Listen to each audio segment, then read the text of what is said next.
Goku's scream tore through the sky. It was not a scream of pain, but a scream of rage and resolve.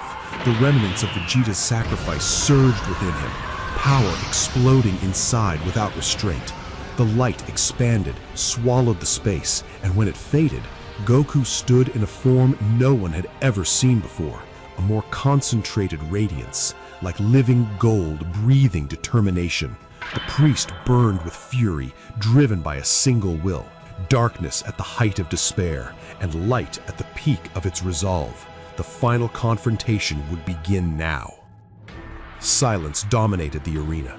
Then someone spoke in a trembling voice.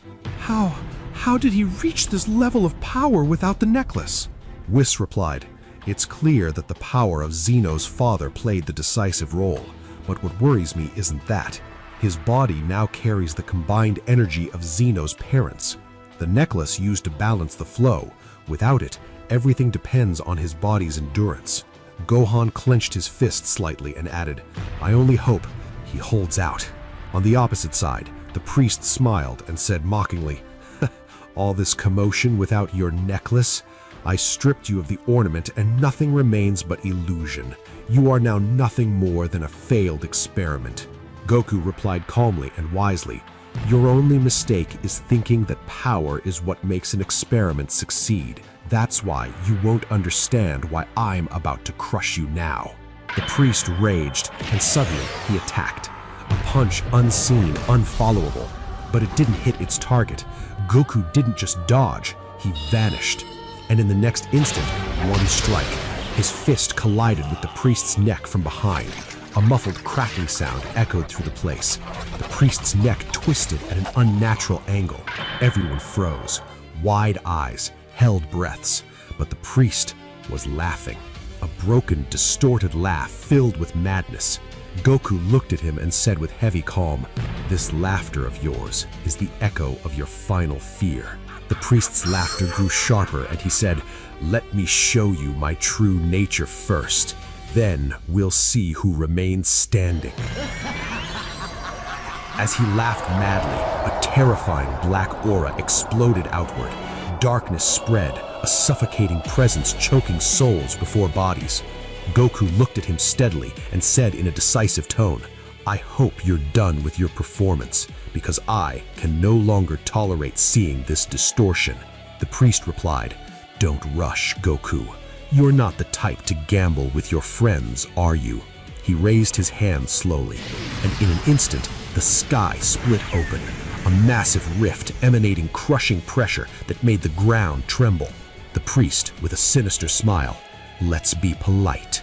Your friends and your planet will remain safe, temporarily, of course, until I'm finished with you." Silence fell. Then Gohan whispered anxiously, his voice nearly choking, "Dad, this is a trap. Every time an enemy drags someone away, they've hidden something." The priest's voice returned, more provocative. "Come on, Goku.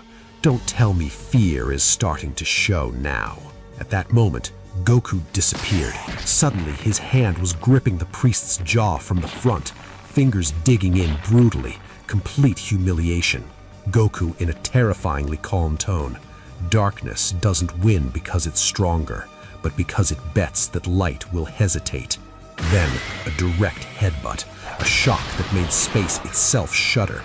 Goku lifted the priest with one hand into the air, his eyes steady and unblinking. "And I will not hesitate." The priest, suspended, smiled and said, "I'll say it one last time. Don't make me extend my hand. This will destroy the planet, Goku." And suddenly, an enormous surge of energy erupted from Goku's palm, blasting the priest with brutal force, his body hurled straight into the heavenly rift. Goku turned swiftly, looking at everyone, especially Zeno. "Stay here. This battle will end with the purification of this darkness, even if I know it will cost me my life." Then he launched forward. Like a meteor, he shot into the rift. The rift closed slowly until it vanished completely. When Gohan heard his father's words and the priest's threat, his heart trembled. "I'm sure the priest wants to take my father to that dimension to trap him. He's hiding a trick. Only minutes passed after Goku chased the priest when something no one expected happened. A descending light from the sky tore through Earth's atmosphere as if the sky itself had opened. And when the light faded, shock. They stood there, all the Kaioshins who had been imprisoned in the priest's palace. Complete rows, different auras, conflicting energies, yet one shared presence. Absolute awe. Murmurs, gasps, widened eyes. But the greatest shock was on Whis' face. His eyes slowly widened, his breath stopped. The Kaioshin of Universe 7, alive, standing. The Kaioshin who was killed, whose death led to Beerus' destruction, had returned as if death had never touched him. One of them stepped forward, appearing to be the oldest among them. He bowed slightly, his voice resonating with solemn calm. "King Zeno, we have observed everything from the beginning. The restraints have been released, and now we have come to fulfill the wish." The air trembled. No one understood what restraints and what wish. At the same time, in another dimension, Goku and the priest had crossed beyond limits of perception. Their speed was no longer movement, but the tearing of distance itself. Collision, then separation, then another collision. Every blow between them released shockwaves that split dimensions, as if space-time itself was groaning under their pressure.